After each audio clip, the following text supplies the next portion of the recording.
नमस्कार।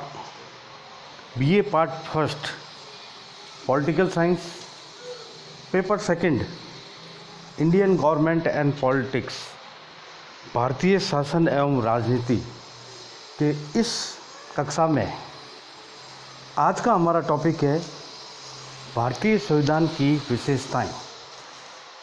विद्यार्थियों, संविधान जीवन का वह मार्ग है जिसे राज्य ने अपने लिए चुना है। राज्य का यह जीवन मार्ग उसकी अपनी परिस्थितियों और आवश्यकताओं के अनुरूप होता है और प्रत्येक राज्य की परिस्थितियां अन्य राज्यों से भिन्न होने के कारण उसके संविधान की कुछ निजी विशेषताएं होती है। भारतीय संविधान की भी अपनी कुछ विशेषताएं हैं जो निम्नलिखित है। सबसे पहला बिंदु, लिखित और निर्मित संविधान। भारतीय संविधान लिखित और निर्मित है। इसका निर्माण एक संविधान सभा द्वारा किया गया है। संविधान सभा को इसके निर्माण में 2 वर्ष 11 महीने और 18 दिन का समय लगा। यानी कि 2 वर्ष 11 महीने और 18 दिन का समय लगा संविधान बनाने में। संविधान को देश, काल और परिस्थितियों के अनुसार ढालने के लिए उसमें एक संशोधन विधि भी दी गई है। फिर आता है दूसरा बिंदु, लोकप्रिय प्रभुसत्ता पर आधारित। भारतीय संविधान लोक प्रभुसत्ता पर आधारित है, अर्थात यह संविधान भारतीय जनता द्वारा निर्मित और स्वीकृत है। संविधान द्वारा अंतिम शक्ति भारतीय जनता को प्रदान की गई है। इस विचार की पुष्टि निर्वाचन संबंधी अनुच्छेद 326 से होती है। कार्यपालिका विधायिका के प्रति उत्तरदायी होती है तथा विधायिका जनता के प्रति उत्तरदायी होती है। इस प्रकार राजकार्य में जनता की इच्छा महत्वपूर्ण होती है, इसलिए यह लोकप्रिय प्रभुसत्ता पर आधारित है। फिर तीसरा बिंदु, विश्व का सबसे विशाल संविधान। विद्यार्थियों, भारत का संविधान विश्व का सबसे विशाल और व्यापक प्रलेख है। इसमें 395 अनुच्छेद, 395 अनुच्छेद, 22 भाग और 12 अनुसूचियां हैं। 1950 से लेकर अब तक संशोधन और जुड़ गए हैं। इसकी तुलना में अमेरिका में 7 अनुच्छेद है, कनाडा के संविधान में 147 अनुच्छेद है, ऑस्ट्रेलिया के संविधान में 128 अनुच्छेद है और दक्षिणी अफ्रीका के संविधान में 153 अनुच्छेद है। अगर इन देशों की अनुच्छेदों की तुलना करें तो भारत का संविधान विश्व का सबसे विशाल और सबसे बड़ा संविधान है। फिर चौथा बिंदु आता है संपूर्ण प्रभुत्व संपन्न समाजवादी धर्मनिरपेक्ष लोकतंत्रात्मक गणराज्य। अब इसमें अपन पहले देखते हैं संपूर्ण प्रभुत्व संपन्न, जिसे सॉवरेन कहते हैं। इसका अर्थ है कि भारत आंतरिक और बाहरी दोनों ही क्षेत्रों में किसी सत्ता के अधीन नहीं है। वह किसी भी अंतर्राष्ट्रीय समझौते या संधि को मानने के लिए बाध्य नहीं है। यह अपने आप में संपूर्ण प्रभुत्व संपन्न है। फिर आता है समाजवादी। इस शब्द को संविधान के 42वें संशोधन में जोड़ा गया है। समाजवाद शब्द की परिभाषा ना की जाकर इसे भारतीय परिस्थितियों के अनुसार छोड़ दिया गया, मतलब इसमें समाजवादी भावना है। फिर आता है धर्मनिरपेक्ष, सेकुलर। यह भी 42वें संविधान संशोधन से जोड़ा गया है। इसका अभिप्राय है कि राज्य की दृष्टि में सभी धर्म एक समान है।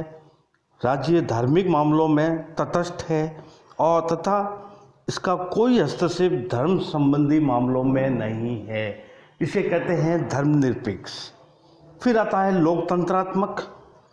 लोकतंत्रात्मक पद्धति उसे कहते हैं जिसमें शासन जनता या उसके प्रतिनिधियों द्वारा चलाया जाता है। भारत में शासन जनता के निर्वाचित प्रतिनिधियों द्वारा संचालित किया जाता है। भारत में वयस्क मताधिकार पर निर्वाचित प्रजातंत्र की स्थापना की गई है।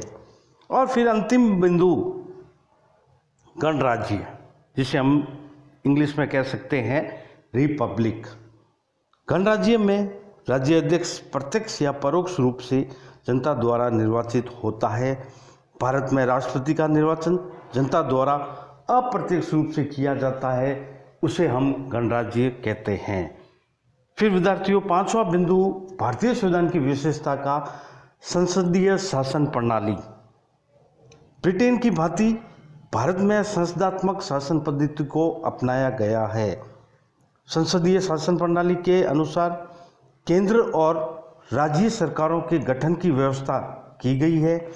केंद्र में राष्ट्रपति और राज्य में राज्यपाल दोनों ही संवैधानिक मुखिया होते हैं। उनके पास शक्तियां केवल नाम मात्र की होती है। भारतीय संविधान में संसदीय शासन प्रणाली के साथ कुछ तत्व अध्यक्षात्मक शासन प्रणाली के भी अपनाए गए हैं। जैसे उदाहरण के तौर पे भारत का राष्ट्रपति वंशानुगत ना होकर निर्वाचित होता है। राष्ट्रपति के आदेश पर मंत्रियों के हस्ताक्षर नहीं होते हैं। यह है संसदीय शासन प्रणाली।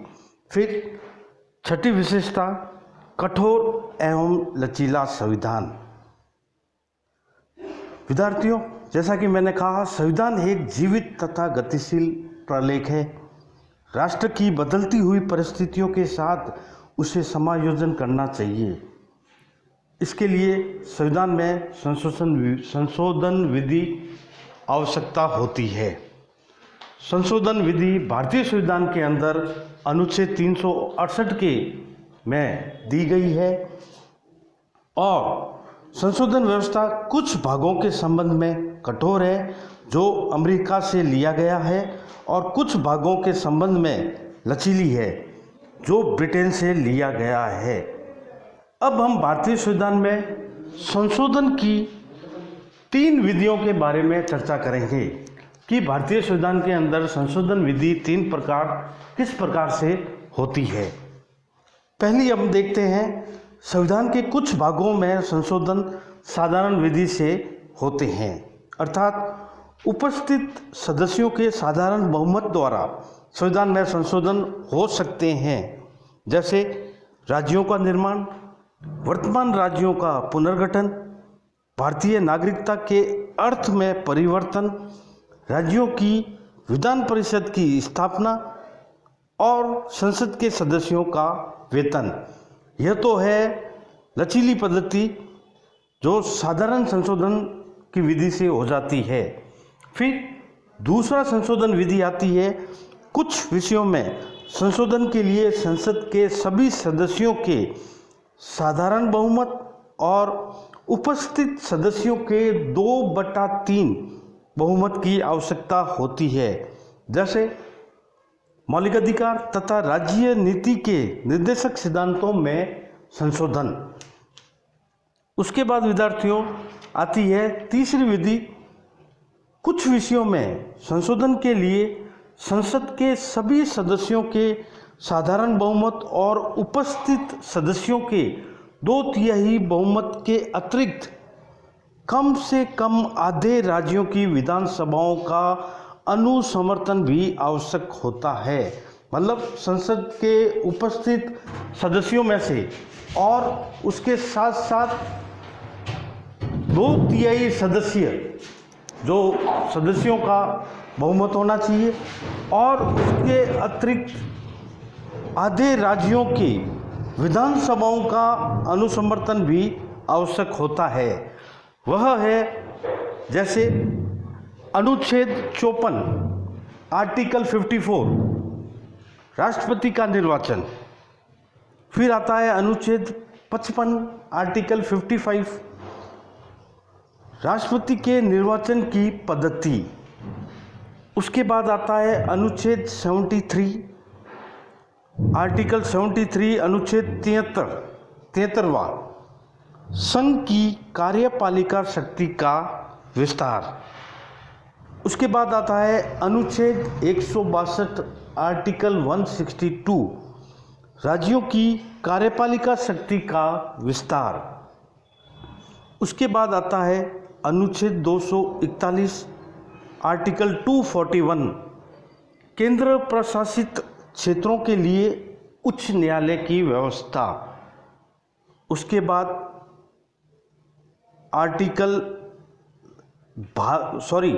भाग 5 का अध्याय 4 संघीय न्यायपालिका। फिर भाग 6 का अध्याय 5 राज्यों में उच्च न्यायालय।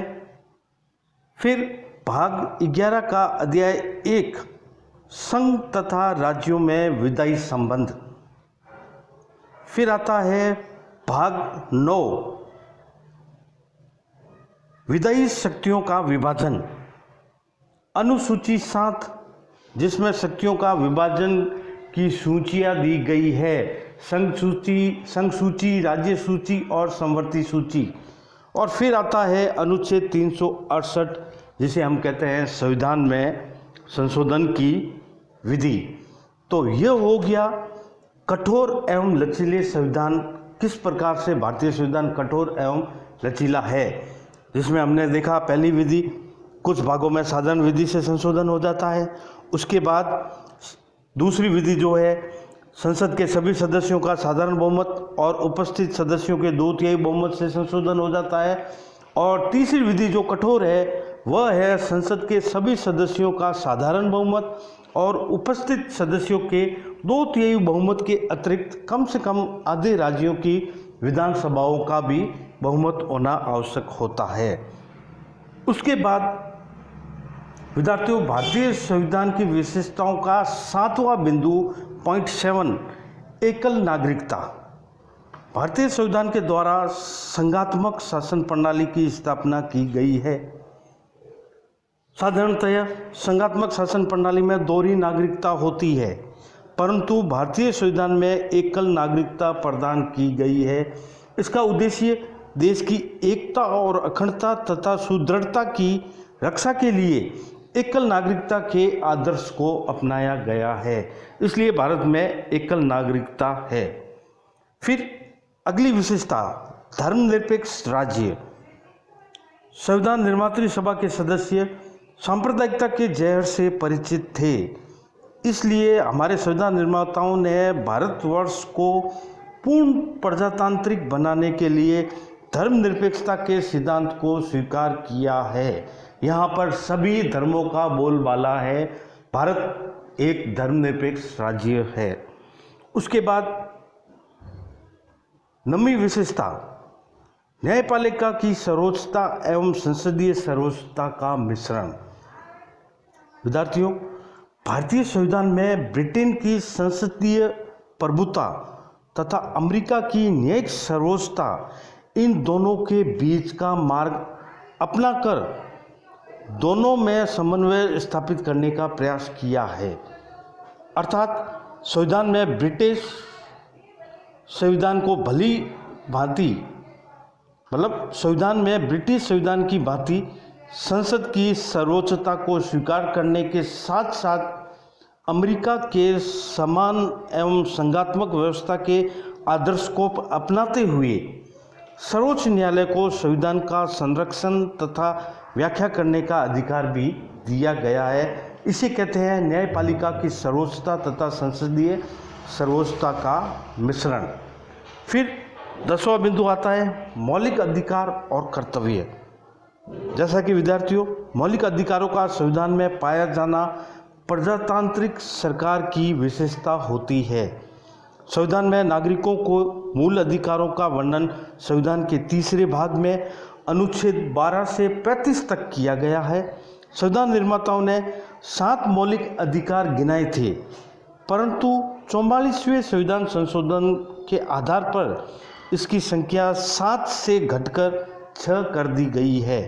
संपत्ति का अधिकार अब मौलिक अधिकार न रहकर अब केवल कानूनी अधिकार रह गया है। संविधान के 42वें संशोधन 1976 के द्वारा संविधान में एक भाग चौथा अ जोड़कर नागरिकों के 10 मूल कर्तव्यों को निश्चित किया गया है, जिनका पालन करना व्यक्ति का संवैधानिक दायित्व है। इन कर्तव्यों का उद्देश्य समाजवाद, धर्मनिरपेक्षता एवं राष्ट्रीय अखंडता का संरक्षण करना है। फिर विद्यार्थियों, 11वीं विशेषता राज्य के निर्देशक तत्व। नीति निर्देशक तत्व संविधान के चौथे भाग में अनुच्छेद 36 से 51 तक दिए गए हैं। संविधान में इन्हें देने का उद्देश्य भारत में भविष्य में स्थापित होने वाली सरकार के निर्देश हेतु कुछ आधारभूत सिद्धांत देना है। विधि निर्माण के समय इन तत्वों को व्यवहार में लाना केंद्र और राज्य सरकारों की नैतिक दायित्व है। उसके बाद 12वां बिंदु 2 आता है वयस्क मताधिकार। संविधान में प्रत्येक वयस्क को बिना किसी भेदभाव के मताधिकार प्रदान किया गया है। मौलिक संविधान में प्रत्येक 21 वर्षीय या अधिक आयु के प्रत्येक भारतीय नागरिक को मताधिकार दिया गया है, परंतु संविधान के 61वें संशोधन द्वारा अब यह आयु सीमा 21 वर्ष से घटाकर 18 वर्ष कर दी गई है। देखिए, संविधान में 21 वर्ष वाले को पहले वयस्क मताधिकार का अधिकार दिया गया था, लेकिन 61वें संविधान संशोधन द्वारा यह आयु सीमा घटाकर 18 कर दी गई है। उसके बाद लोक कल्याणकारी राज्य। भारतीय संविधान निर्माताओं का लक्ष्य एक लोक कल्याणकारी राज्य की स्थापना करना था। इसी लक्ष्य की पूर्ति के लिए उन्होंने संविधान की प्रस्तावना में संविधान के आदर्श को स्पष्ट किया है, लोक कल्याणकारी राज्य है। फिर अगली विशेषता जो है अनूठा प्रलेख। विद्यार्थियों, भारतीय संविधान की एक विशेषता यह है कि इसमें विश्व के अन्य संविधानों के अनेक तत्वों को इतनी अधिक मात्रा में लिया गया है कि इसकी मौलिकता ही समाप्त हो गई। ये अपने आप में एक अलग ही अनूठा प्रलेख लगता है। फिर आता है नेक्स्ट इसकी विशेषता विश्व शांति का समर्थक, वसुधैव कुटुंबकम। भारतीय संविधान वसुधैव कुटुंबकम के सिद्धांत को अपनाकर भारतीय संविधान में विश्व शांति का समर्थन किया गया है। नीति निर्देशक तत्वों में अनुच्छेद 51 के अनुसार राज्य का ये कर्तव्य है कि अंतर्राष्ट्रीय शांति एवं सुरक्षा तथा राष्ट्रों के मध्य न्यायपूर्ण एवं सम्मानयुक्त संबंधों की स्थापना करे। इसलिए भारतीय संविधान में विश्व शांति का समर्थक भी कहा जाता है।